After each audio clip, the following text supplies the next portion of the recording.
क्योंकि संत रामपाल जी के मार्ग में इस प्रकार की कोई मुहिम ना कभी पहले थी, ना वर्तमान में है, ना कभी आगे होगी। संत रामपाल जी लोगों को भक्ति देने आए हैं, मोक्ष का मार्ग दिखाने आए हैं। ये गांव का पानी निकालना, पानी सुखाना, ट्यूबवेल लगाना, रोड़े बनाना, मोटर पाइप देना, ये तो सरकारों के काम होते हैं। फिर ये सरकारें क्या करेंगी? फिर आप लोग क्यों सरपंच चुनते हो, क्यों प्रधान चुनते हो, एमएलए, विधायक, मंत्री, मुख्यमंत्री, प्रधानमंत्री क्यों चुनते हो भाई 5 साल के लिए? ये काम तो सरकारों के होते हैं। क्यों आप सरकारों को टैक्स दे रहे हो? फिर ये काम भी अगर बाबा करेंगे तो सरकारें क्या करेंगी? फिर सरकार तो निकम्मी हो जाएगी, जनता के टैक्स का पैसा और ज्यादा दुरुपयोग करेगी। तो ऐसी कोई भी मुहिम, जो ये मकान बनाए जा रहे हैं या ये मोटर पाइप दी जा रही हैं, ऐसी कोई भी मुहिम सतगुरु रामपाल जी की तरफ से वर्तमान में नहीं है। ये सारा का सारा पाखंड मनमाना आचरण उनका छोटा भाई महेंद्र और उनके दोनों नालायक बेटे वीरेंद्र और मनोज, वो अपनी मान बढ़ाई के लिए, अपनी चाल उस चौधर के लिए, और जैसा कि डॉक्टर सिक्किम बहन ने कहा कि भाई ये राजनीतिक फंडा है, तो टोटल ये राजनीतिक फंडा है भाई। और ये लोग राजनीति में आने के लिए ये सारा का सारा अपने वोट बैंक के लिए प्रपंच कर रहे हैं। ये साबित कर दूंगा सारी बातें, टेंशन ना लो आप। मैंने आपको पहले कह दिया कि यदि आप धरती पर सतगुरु रामपाल जी के विषय में सत्य जानना चाहते हैं, उनके परिवार के विषय में जानना चाहते हैं, उनके भक्ति मार्ग के विषय में यदि आप हकीकत जानना चाहते हैं, तो इसी पवन दास के Facebook page Pawan Das is live के ऊपर मिलेगी। धरती पर दूसरा कोई पेज नहीं मिलेगा आपको। तो टोटल राजनीतिक फंडा है। अब इस अन्नपूर्णा मुहिम के तहत एक बात कही जाती है कि भाई ये संत रामपाल जी के भगत, उनकी कमेटी। तो पहली बात तो आप इन नालायकों को संत रामपाल जी के भगत की संज्ञा देकर मत बोला करो। संत रामपाल जी की कोई कमेटी नहीं है। संत रामपाल जी का सच्चा भगत वो है जो उनकी मर्यादाओं में रहकर, उनके वचन पर चलकर, जो उनके द्वारा बताई गई भक्ति करता है, जो उनकी शिक्षाओं पर चलता है, वो उनका शिष्य है। बाकी सब ये बकवादी लोग हैं। ये मान बढ़ाई और चौधर का खेल है सारा का सारा। तो बहुत सारे सवाल करते हैं लोग कि भाई इतने मोटर, इतनी पाइप दी जा रही है, ऐसे ऐसे मकान बनाए जा रहे हैं, और ये पैसा कहां से आता है, धन कहां से आता है भाई? अब हकीकत तो किसी को पता नहीं है। और ये नालायक संत रामपाल जी के परिवार वाले, ये बड़े बड़े भगत, ये कह देते हैं कि भैया संत रामपाल जी ऐसे है वैसे है, ये माया तो ऊपर से बरसती है। अरे श्री कृष्ण जी ने तो पता नहीं कितने पहर माया बरसाई थी, यहाँ तो 24 घंटे संत रामपाल जी माया बरसा रहे हैं। ये परमपिता परमात्मा है, कुछ भी कर सकते हैं, डिमका फला पता नहीं क्या क्या। और आम व्यक्ति इस बात को स्वीकार कर लेता है क्योंकि उनको हकीकत का नहीं पता, सच्चाई का नहीं पता। इस हरियाणा की डॉक्टर सिक्किम बहन ने भी अपने वीडियो में कहा था कि ये कहीं से नहीं आंदा, ये कहीं से नहीं आंदा। ये बेचारी नादान संगत को चूस चूस के संत जी के नाम की आड़ में, उनके आदेश की आड़ में, इस नादान संगत को दान धर्म के नाम पर आम की तरह चूसा जा रहा है। और अपनी मान बढ़ाई और चौधर के चक्कर में, पब्लिसिटी के चक्कर में, राजनीति में आने के चक्कर में ये उनका परिवार ये इस प्रकार की घटिया मुहिम चला रहा है। अब भाई और बहनों विचार करो, ये काम थे सरकार के, विधायकों के, सरपंचों के। और हरियाणा में क्या आज से पहले बाढ़ नहीं आई क्या? अरे हरियाणा में तो लगभग हर साल 2 साल में बाढ़ आई जाती है भाई। संत रामपाल जी तो 1994 से ये नाम दे रहे हैं, ज्ञान दे रहे हैं, और 1994 से वर्तमान 2025 तक तो भाई कोई 10 बार बाढ़ हो चुकी होगी हरियाणा में, 10 बार। आज से पहले तो संत रामपाल जी ने किसी को मोटर नहीं दी, किसी को पाइप नहीं दिए। क्या पहले भगवान नहीं थे क्या? पहले उनके पास में शक्ति नहीं थी या कोई पावर नहीं थी? लेकिन ये मार्ग सतगुरु रामपाल जी का इस प्रकार का नहीं है। सतगुरु रामपाल जी देते हैं दुनिया को, किस्मत से ज्यादा देते हैं, भाग्य से ज्यादा देते हैं, लेकिन उनके द्वारा देने का तरीका अलग है। और तरीका है कि सबसे पहले उनके ज्ञान को सुनो, समझो, फिर उनकी शरण में आओ, वो जो भक्ति बताते हैं उस भक्ति को करो मर्यादा में रह के, फिर ऑटोमेटिक तुम्हें लाभ मिलेंगे। ऑटोमेटिक तुम्हें लाभ मिलेंगे। जिस प्रकार बच्चा स्कूल जाएगा, पढ़ाई करेगा, फिर नौकरी लगेगा, फिर नौकरी लगेगा, और फिर जो कार्य उसको सरकार देती है, जब कार्य ईमानदारी के साथ में करेगा तो ऑटोमेटिक हर महीने उसके अकाउंट में पैसे आएंगे। तो इस प्रकार संत रामपाल जी का एक सिस्टम है। वो इस प्रकार से मोटर पाइप नहीं देते, दुनिया नहीं बिगाड़ते, सरकारों को नहीं बिगाड़ते। अब इसमें क्या होगा? ये गांव के सरपंच, अब इनके पास में तो करोड़ों का आता है बजट, विधायक करोड़ों का बजट है। अब ये विधायक सरपंच तो भाई उनकी जय जयकार करेंगे, उनकी कमेटी की जय जयकारी करेंगे, उनका स्वागत ही करेंगे, उनकी फोटो का, उनके परिवार की जय जयकार करेंगे। क्योंकि अब क्या होगा, अब क्या होगा, गांव का पानी निकल गया, मोटर पाइप आ गई, और मोटर पाइप भी इन आश्रम वालों ने वहीं छोड़ दी गांव में कि रखो, अगली बार बाढ़ आए तो फिर काम में ले लेना। अब ये क्या करेंगे ये बड़े बड़े लोग, ये प्रशासनिक, सरपंच है, विधायक है, और कोई है। अब ये गवर्नमेंट के बजट में दिखा देंगे, साहब मैंने मेरे गांव की रक्षा के लिए जब बाढ़ आई तो 50 लाख का सामान लाया मैं, इतने के मोटर आए, इतने के पाइप आए। अब भैया वो ऊपर से जो अधिकारी आएंगे ना, वो संत रामपाल जी के आश्रम में जाकर पूछ के नहीं आएंगे कि वो मोटर पाइप आपने दी थी या सरपंच जी लेके आए थे। तो ये सरपंच, ये संत रामपाल जी के भगत तो दुनिया के कर्म बिगाड़ने में लगे हुए हैं, कर्म फोड़ने में, सरकार का सिस्टम बिगाड़ने में लगे हुए हैं। तो इस प्रकार की कोई भी मुहिम संत जी की तरफ से नहीं है, ये सारी बकवादें हैं, ये सारा का सारा राजनीतिक झोल है। तो कहते हैं कि साहब ये इतना पैसा कहां से आता है, ये माया कहां से बरस रही है। तो हकीकत आपको हम बताएंगे माया कहां से बरस रही है। और आज के इस वीडियो में, ये चाहे 2 घंटे का हो चाहे 3 घंटे का हो, यदि आपने थोड़ा सा धैर्य रख के निष्पक्ष होकर यदि आपने सुन लिया, आपके सारे सवालों के जवाब जो कोई भी नहीं दे पाया होगा ऑटोमेटिक आपको मिल जाएंगे, ऑटोमेटिक। तो आपको एक छोटा सा वीडियो दिखाता हूं मैं कि माया कहां से आ रही है। ये अन्नपूर्णा मुहिम एक धार्मिक धंधा है, धार्मिक धंधा। इस अन्नपूर्णा मुहिम को चलाकर संत रामपाल जी के भक्तों को नींबू की तरह पैसों पर निचोड़ा जा रहा है। ये लोग बहुत सारे गांव में जाते हैं मोटर पाइप लेकर। ऐसे ये गांव का छोटा सा वीडियो मैं आपको दिखा देता हूं। ये कोयलपुर गांव है झज्जर का, हरियाणा में, और वहां पर मोटर पाइप वगैरह देकर फिर गांव वालों को एक आदेश सुनाया जा रहा है। और आदेश कोई संत रामपाल जी का नहीं है, उनके परिवार वाले मनमुखी रूप से लेटर पैड पर लिख लेते हैं और गांव वालों को सुना देते हैं। और गांव वालों को सुना कौन रहा है? सतलोक आश्रम बरवाड़ा की कमेटी का एक मुख्य व्यक्ति बलजीत लहरी, जो कि नरवाणा से है, बरवाला में रहता है। और बरवाड़ा में संत रामपाल जी का जो पहले छोटा सा आश्रम था दौलतपुर, उस आश्रम के लिए 1 किला जमीन उसी ने दान की थी।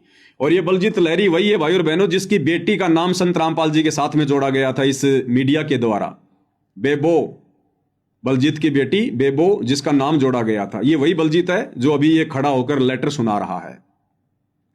और इस लेटर में ये क्या सुना रहा है, यहीं से क्लियर हो जाएगा कि ये माया कहां से आ रही है, ये पैसा कहां से आ रहा है। वो कह रहा है कि हमने आपके गांव का ड्रोन से वीडियो बना लिया है। एक वीडियो हमने पहले बना लिया था, आज हमने नया वीडियो बना लिया। एक वीडियो हम उस समय बनाएंगे जब आपकी फसल लहला रही होगी। फिर ये सारे वीडियो हम हमारे आश्रमों में जो समागम होते हैं वहां पर हम उसको जो है प्रोजेक्टर पर चलाएंगे, बड़ी स्क्रीन पर चलाएंगे। जब आश्रम में संगत आती है, लाखों की समागम होते हैं, भंडारे होते हैं, उस समय हम ये सारे वीडियो संगत को दिखाएंगे, समागम में चलाएंगे, ताकि संगत को यह विश्वास हो जाए कि हमारे दान धर्म का पैसा ठीक ठिकाने लग रहा है, ताकि संगत आगे और ज्यादा बढ़ चढ़कर दान करे। टोटल धार्मिक धंधा है ये, धार्मिक धंधा। बेचारी नादान संगत से पैसा लूट लूट के दान धर्म के नाम पर परम पूज्य सतगुरु रामपाल जी के आदेश की आड़ में इधर से तो संगत से धार्मिक धंधे के नाम पर पैसा लूटा जा रहा है, और उधर आने वाले चुनावों की तैयारी में इन गांव वालों को फ्री में मोटर पाइप दे दे के 1-2 के मकान बना के और अपना वर्चस्व कायम किया जा रहा है, अपना माहौल क्रिएट किया जा रहा है। तो आप उस बलजीत का एक छोटा सा वीडियो देख लो, क्योंकि मैं पवन दास जो भी बात करूंगा प्रमाणों के साथ करूंगा। और इसी सच्चाई को पिछले 10 वर्षों से इस नादान संगत के सामने रखते रखते मैंने अपने ऊपर 4 मुकदमे झेले हैं। अभी भी 4 मुकदमे मेरे ऊपर संत रामपाल जी के नालायक परिवार ने थोप रखे, झूठे। यहां तक कि संत रामपाल जी से भी मेरे ऊपर मुकदमा लगवा रखा इन्होंने 420 का। लेकिन ये खेल कुछ अलग है भाई और बहनों, अभी आप नहीं समझ पाओगे। संत रामपाल जी के भगत तो बखूबी समझ जाएंगे जो साथ संगति से जुड़े हैं। तो 4 मुकदमे इन्होंने मेरे ऊपर लगवा रखे हैं झूठे, कोई 420 का, कोई धार्मिक भावना भड़काने का। हिसार में 3 महीने की जेल भी मैं काट के आया 2022 में। और 3 से 4 बार संत रामपाल जी के परिवार ने गुंडे भेज कर मुझ पवन दास के ऊपर जानलेवा हमले करवाए हैं। वो वीडियो भी मैंने वायरल किए हैं। जानवर की तरह ये लोग मुझे मार कर गए हैं मेरे घर में घुसकर। हिसार तारीख में मैं गया था, अभी 12 अगस्त 2025 को मेरी पेशी थी। तो हिसार में इन्होंने सतलोक आश्रम धनाना से गुंडे भेज दिए, जैसे कि वो खरक गांव में भेजे थे। और वहां पर इन्होंने मेरे 2 साथियों को जानवरों की तरह मारा पेट्रोल पंप पर। वो वीडियो भी मैंने वायरल किया है।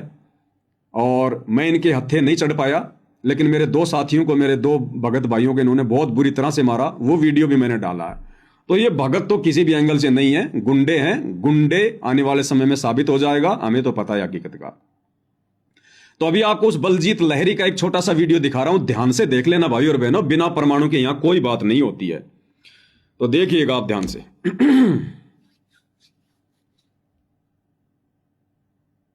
शाही बंदी छोड़ सतगुरु रामपाल जी भगवान जी की जय। ग्राम पंचायत कोलपुर जिला झज्जर के सभी ग्रामवासियों से जगत गुरु संत रामपाल जी महाराज जी का विशेष निवेदन है और हमारे लिए सख्त आदेश है। सभी ग्रामवासी कृपया ध्यान से सुने।